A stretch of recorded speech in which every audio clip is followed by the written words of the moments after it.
Merhaba arkadaşlar, bu benim ikinci videom. Bugün tekim, videomu çekecek kimse yok. Yani sadece kamera, siz varsınız karşımda.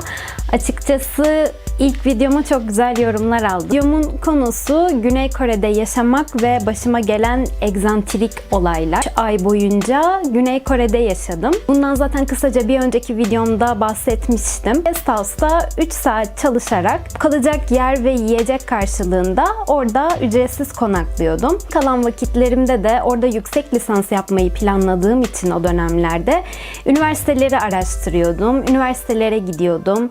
İşte çevreyi geziyordum. Korecemi geliştirmek için lokal insanlarla iletişimde olmaya çalışıyordum elimden geldiğince. Tabii başıma ilginç olaylar da geldi. Bunlar sadece benim deneyimlerim ve bunlardan herhangi bir çıkarım yapmayın kesinlikle. Çünkü hiçbir şekilde genelleme yapmayacağım. Yapmamayı düşünüyorum. Gelelim yaşadığım kötü şeylere. Aslında kötü şeyler demeyelim de hani benim görünce egzantrik bulduğum, garip bulduğum şeylere değinmek istiyorum. Birincisi Güney Kore'deki kiliselerin tarihi olmaması. Biliyorsunuz Güney Kore çok seneler sonra Hristiyanlığı tanımış bir millet. Dolayısıyla tapınaklar evet tarihi, Budizmin olduğu yerler çok tarihi ve korunası yapılar. Ama kiliseler böyle bina gibi. Dışarısı tarihi gibi yapılmış gözükse de meraktan girdiğim için söylüyorum. İçine girdiğinizde normal bir bina, yani okul gibi bir bina. Çok büyük bir salon var. Yine oturaklar var ama bir tarihsellik yok. Tabii ben bunu gördüğümde biraz şaşırmıştım. Güney Korelilerle ilgili yine genelleştirmeden bunu söylüyorum. Benim gördüğüm Güney Korelilerle ilgili şeyi birden fazla kez soruyorlar. Cevabını o anda söylememe rağmen sormaya devam ediyorlar. Bu nedenle birazcık şaşırmıştım. Hani acaba benim aksanımda mı bir şey var? Benim İngilizcemde mi bir şey var? Benim Korecemde mi bir şey var? Ama daha sonra gördüm ki kendi aralarında da bunu yapıyorlar. Yani bunun dil engeliyle alakalı olmadığını, bunun aslında onların kültürlerinde olan bir şey olduğunu fark ettim. Hatta bunu benim erkek arkadaşım mesajlaşırken bile yapıyor. Hani yüz yüze yaparsın, biz de yapıyoruz. Öyle yaptın mı? Yaptım. Yaptın mı? Diyoruz mesela ama onlarda bu çok daha fazla. Hani mesajlaşırken de o şekilde sormuyoruz biz.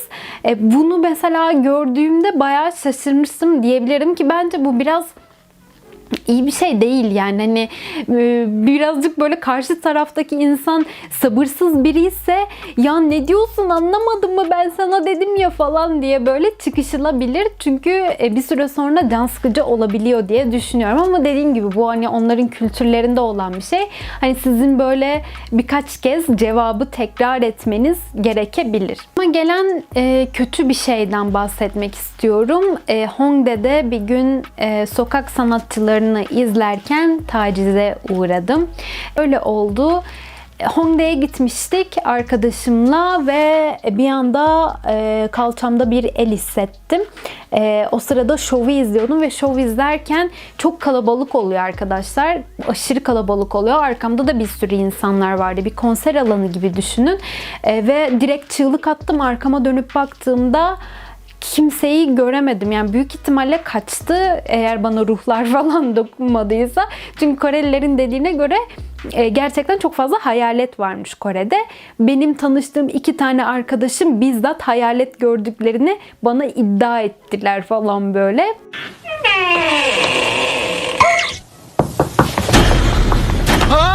Oh my god! Oh my god! 죄송합니다. Oh my god! Oh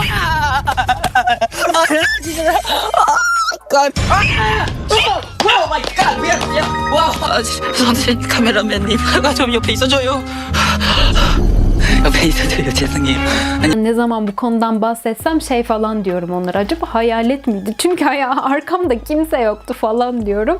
Hani acaba hayalet tarafından falan mı taciz edildi? Öyleyse de gerçekten herhalde yurt dışında yaşarken deneyimlediğim en ilginç şey olacaktır diye tahmin ediyorum. Biliyorsunuz Asyalı kadınlar böyle birazcık daha şirin konuşurlar, şirin şirin davranırlar falan, bize gösterilen bu şekilde.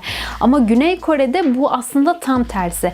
Ben Güney Koreli erkeklerin Japon kızlarını neden bu kadar çok sevdiklerini bir Japonla Güney Koreli kadını karşılaştırma imkanım olduğunda anlamıştım. Güney Koreli kadınlar birazcık daha dediğim gibi feminist ve birazcık daha erkeksi, kaba konuşabiliyorlar. Dil yapılarıyla da alakalı olabilir bu ama birazcık daha böyle konuşuyorlar. Güney Kore televizyonlarında Egyo yapan, işte şirin bebek gibi konuşan Koreli kadınları görüyorsunuz ve direkt Koreli erkekler wow falan filan yapıyorlar. Hani çok hoşlarına gidiyor çünkü maruz kaldıkları bir durum değil bu. Genellikle Güney Kore'de kadınlar baskın konuşuyorlar. Kadın erkek demeden yere tükürme gibi bir durum var. Bunu gördüğümde ben de gerçekten çok şaşırmıştım. Evet, iğrenç bir şey. Türkiye'de yok mu? Türkiye'de de var. Diğer başka ülkelerde de gözlemledim birkaç kez ama Güney Kore'de bu bir tık daha fazla olduğunu düşündüğüm bir şey. İyi bir şey mi? Değil tabii ki. Ben çok kabaca buluyorum. Özellikle sigara kullandıktan sonra yere tüküren insan çok fazla gözlemlemiş.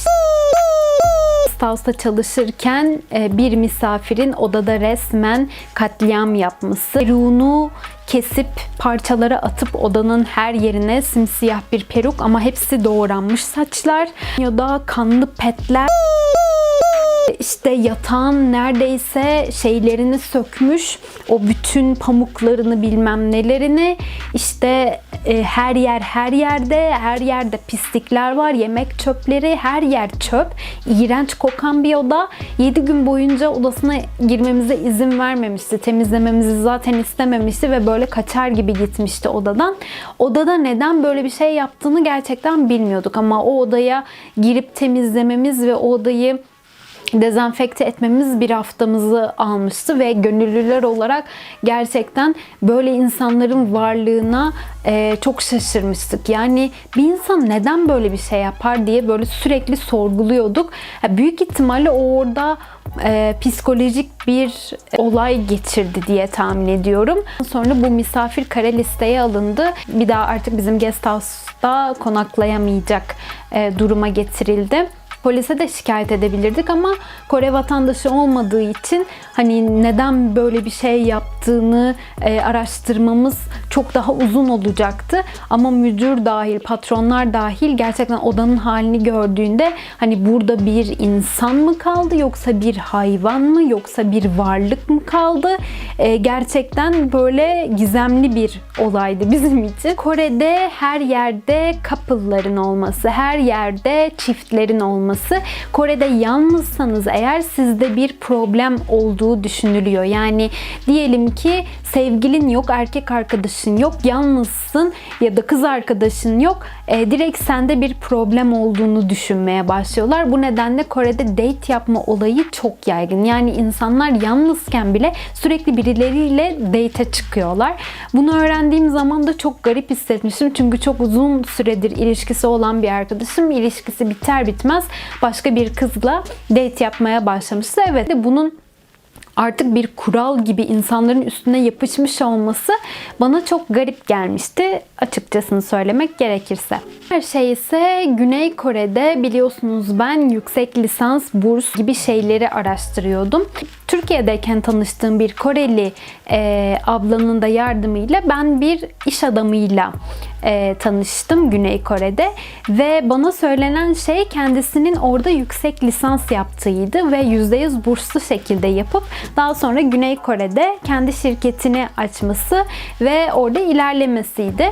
Bana bir randevu ayarladı Koreli dediğim abla denen kişi ve biz beraber onunla beyefendiyle görüşmeye gittik. Görüşmede ben tabii böyle anlatıyorum ama tabii ki ben kendisinden para istemek için oraya gitmemiştim. Sadece bana bağlantı bulmasını istemiştim. büyük şirketlerin verdiği burslar varsa bunları biliyor mu acaba diye sormaya gitmiştim. Fakat adam bana böyle direkt işte biz sana $2.500 verelim. Sen burada kal. İşte burada dil kursunu alırsın. Ondan sonra şöyle yaparsın falan filan diye konuşmaya başlayınca ben bir işkillendim. Dedim ki hani ben buraya sizden para almaya gelmedim. Ben sadece eğer tanıdığınız bir profesör varsa, bir kurum varsa, resmi olarak burs alabileceğim bir yer varsa bunu sizinle konuşmaya geldim. Ben sizin yanınıza sizden para dilenmeye gelmedim dedim. Ve böyle dedikten sonra sanırım kendisi gurur yaptı ve bir anda böyle bana garip garip şeyler söylemeye başladı. İşte sen biliyor musun ben burada kaç tane çocuk okutuyorum? İşte bilmem ne. Sen buraya onun için gelmedin mi falan. Ben dedim hayır gelmedim. Direkt kendimi açıkladım, ifade ettim. Bundan sonra da kendisi şey yapmaya başladı. Neyse biz bir yemeğe gidelim hep beraber. İşte Koreli abla da geliyor. Hep beraber orada konuşuruz detayları falan dedi. Bu arada adam Türk arkadaşlar. Tamam diyorum ama hani böyle bir yere varamayacağımı düşünüyorum adamla. Adam ısrarla bana para vermeye çalışıyor. Ben de ısrarla parayı istemiyorum. Böyle garip bir ortama düştüm. Öyle düşünün arkadaşlar, yani tanımadığım bir adam, yaşı büyük bir adam, babamın yaşında bir adam, iş adamı, parası olan bir adam hiç beni tanımadan bana böyle bir para vermek istiyor. Sizin aklınıza ne gelirdi? Siz ne düşünürdünüz? Siz bu parayı alır mıydınız? Ben almadım. Almadığım için de kendimle gurur duyuyorum. Belki başka birisi olsa çoktan o parayı almıştı ve kullanmıştı ama ben almadığım için kendimle gurur duyuyorum açıkçası. Çünkü tamam evet orada yaşamak istiyordum ama böyle bir yolla değil. Bu yolla değil kesinlikle. Abla zaten beni direkt bırakıp gitti. Onu da ben gözden çıkardım. Çünkü beni direkt yani adamla yalnız bıraktı ve gitti. Hani insan yalnız bırakmaz yani. Öyle bir şey yapmaz. Yani ben kıza kaş göz yaptıkça kız şey yapıyor falan böyle. Neyse o gitti ama benim yüreğim ağzımda. Hani ne yapacağım diyorum ben. İşte aileme yazıyorum, arkadaşıma yazıyorum, o da arkadaşıma yazıyorum. Diyorum ki ya ben böyle bir şeye düştüm. Başıma bir şey gelirse haberiniz olsun ben böyle bir yerdeyim falan diye. Hani o yaşadığım paniği zaten size anlatamam. Böyle beni adamla yalnız bıraktı ve adam bana şey diyordu en son beni ikna etmek için. Ya seninle şu Han Nehri'nde bir yürüsek mi? Ne salak salak sorular soruyorsun ya? Ne kadar salak salak sorular soruyorsun? Ben seninle neden yürüyeyim ki? Ya ben seni defalarca zaten reddettim bu konuda ve sen hala bana şey diyorsun. Şu Han Nehri'nde bir yürüsek mi? O Han Nehri de daha çok böyle kapılların falan gittiği bir yer. Ne alaka yani? Böyle bayağı sinirlenmiştim açıkçası söylemek gerekirse. Neyse o adamdan kurtuldum bir şekilde. Başıma da hiçbir şey gelmedi. Zaten hiçbir şekilde bilgilerimi falan da paylaşmamıştım. Ve hani böyle gerçekten kendimi güvende hissetmediğim ve başıma bir şey mi gelecek acaba diye sürekli böyle panik olduğum günlerden biriydi. Egzantrik olaylardan bir diğeri ise bir gün guest house'da parti yaparken arkadaşlarımızla beraber bir arkadaşımız markete gidiyor ve 2 kişiyle tanışıyor orada ve diyor ki siz de isterseniz bizim partiye gelebilirsiniz diye davet ediyor.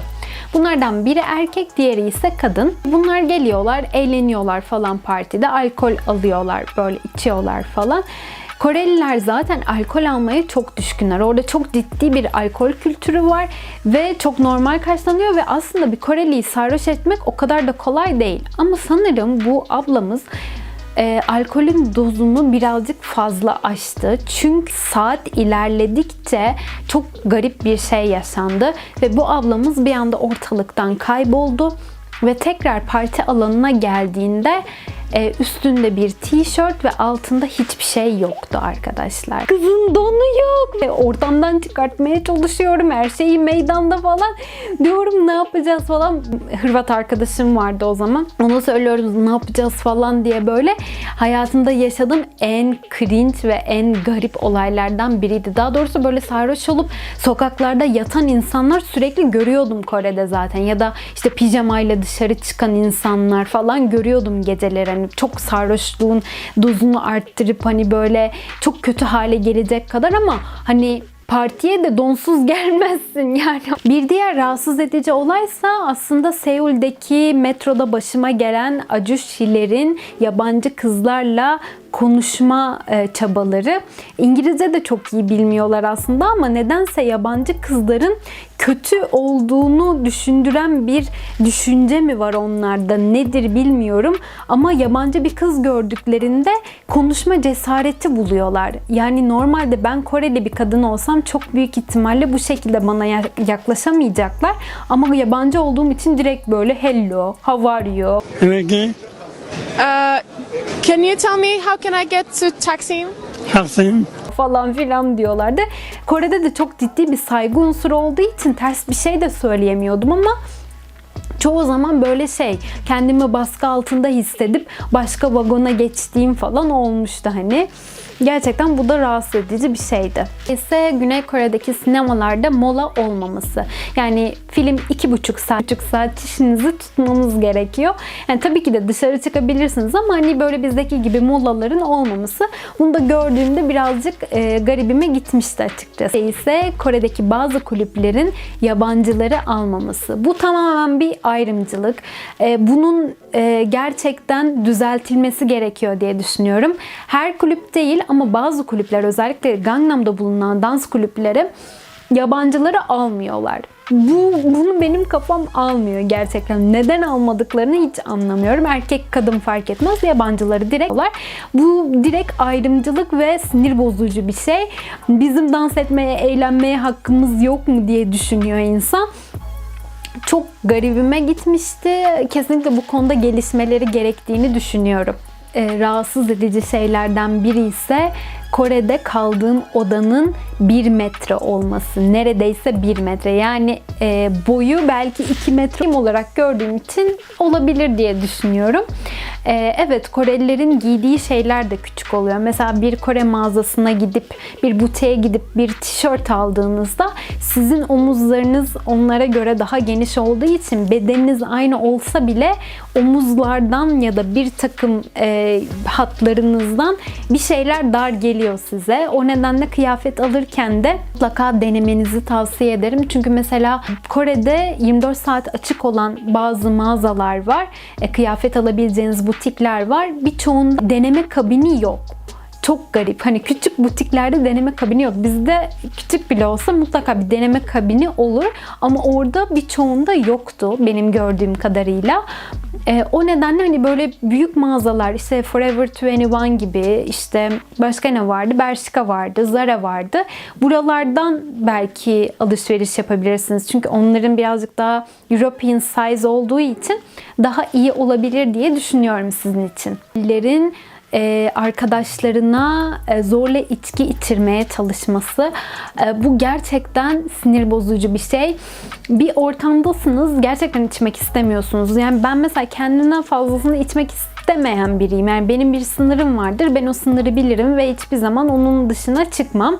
Ama onlar öyle değil. Sizi çok zorluyorlar. Aşırı zorluyorlar. Ve diyelim ki karşınızda sizi zorlayan insan sizden yaşça büyük birisi. İçmeniz zorundaymış gibi davranılıyor. Ben buna karşıyım. Guest House'un sahibi olan kişi bir gün Guest House'a gelip bize böyle ufak bir parti vermek istemişti. Bir sürü içkiler almıştı, yiyecekler almıştı. Ve adam tam da yanımda oturuyordu şansıma. O gün, sonraki gün için başka bir planım vardı ve erken kalkmam gerekiyordu. Hani çok fazla içme taraftarı değildim. Ama sürekli beni zorlaması ve yapması, bir süre sonra ben artık adama sert bir dille içmek istemediğimi söylemek zorunda kaldım. Ve rahatsız olduğumu böyle arkadaşlarıma kaş göz işaretleriyle yapmama rağmen hiçbiri böyle bana yardımcı olmamıştı, bir kişi hariç. Daha sonra da sanırım o adam anladı ve hani böyle benden birazcık daha uzaklaşıp hani peki falan filan deyip böyle yapmıştı.